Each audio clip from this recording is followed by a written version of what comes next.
Un véritable travail de fourmi qui a pris une année et les secrets découverts font juste froid au dos. L'Inspection générale des finances a rendu public les conclusions de sa mission d'audit du fichier de la paye des agents et fonctionnaires de l'État.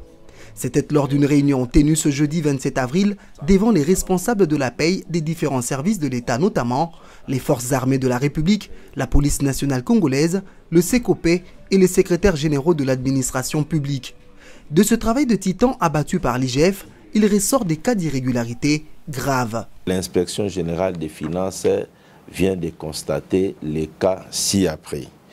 Nous avons 145 604 agents et fonctionnaires de l'État qui sont dans les fichiers de la paye avec des numéros matricules fantaisistes.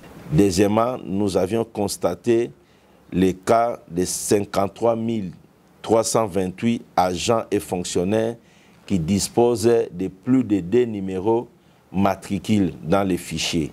Nous avions également constaté les cas de 93 356 agents et fonctionnaires de l'État qui partagent les mêmes numéros matricules avec d'autres agents de l'État. Nous avons également constaté les cas de 931 agents et cadres, particulièrement du ministère du Budget, qui étaient payés sur plus d'une liste. C'est-à-dire ce sont des gens qui se sont arrangés pour se faire payer sur plusieurs ministères au même moment. Et enfin, nous avions découvert 43 725 agents de l'État qui sont payés sur la liste des SECOP et des forces armées de la République démocratique du Congo sans que ces agents aient été déclarés ou reconnus par leur service d'origine. C'est donc une nouvelle boîte à Pandore que vient d'ouvrir l'inspecteur général chef de service Jules Alinguete.